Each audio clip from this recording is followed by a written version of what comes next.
For parents of kids of all ages, back to school season is the perfect time to take stock of your child's physical and mental health to help prepare them for a successful school year. That's right. And joining us this morning to give some tips on preparing for a healthy school year, Dr. Preeti Parikh, Executive Medical Director at GoodRx.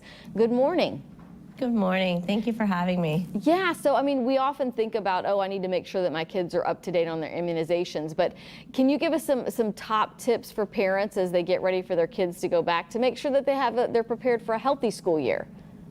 Yeah, well, there's three main areas that I always talk about with my patients and tell them to talk to their pediatricians about. My friends are, one is their physical health that you mentioned and their immunizations are up to date, but also if they have any medical conditions like asthma or allergies, to make sure they have an action plan in place at school so they know what to do in case of an emergency, and to have their prescription medications if their child does have allergies, asthma, or any medical condition, that they have medications both at home and at school. And sometimes affordability could be an issue, so checking out GoodRx or talking to your pediatrician about other medications that may work, that may be more affordable.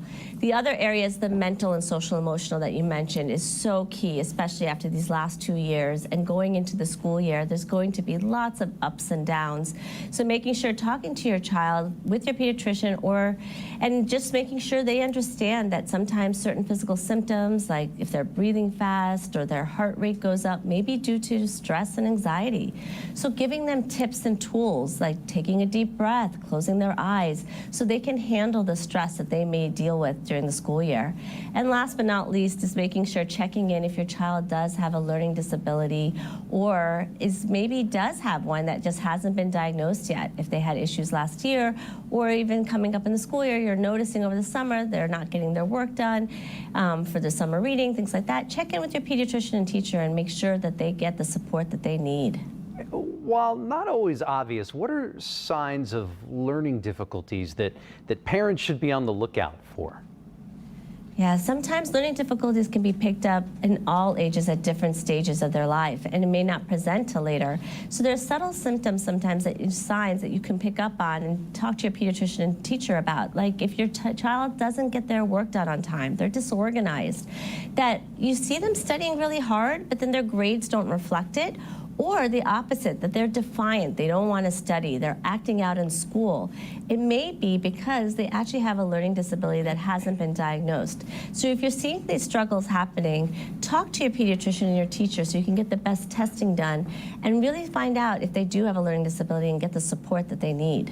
All right. And Doctor, screen time is a huge struggle in our household, and it's become even more so because for the last 2 years, my son, who's now going into 6th grade, his teachers didn't believe in giving homework, which is great. But then my child's like, well, why can't I get on my tablet? I have no homework to do, and you're making dinner. So can you give us some ideas on ways that parents can balance or limit our child's screen time aside from just hiding their devices? Yes, definitely. And it's also by example. As an adult, we also are all struggling at times to keep our screen time down. So I recommend 3 ways that you can definitely cut out time during the day. And that is one, as a family, to kind of all do it together. So during meals, make sure everyone gets those devices off the table. No iPads, no phones. Just get it off the table and have those conversations that are so important. Also, your child hopefully will get homework this year and tests. So making sure when it is study time, or if they don't, make sure you have designated time where they read a book. It's the best thing to do. And no devices during that time. Have that phone or iPad out of the room and let them focus on reading or getting their homework and studying done. And then the last thing is definitely an hour before bedtime is a great time to get those devices out of the room and really go back to the basics of reading a book, taking it in, doing some meditation maybe, or just relaxing and getting a good night's sleep.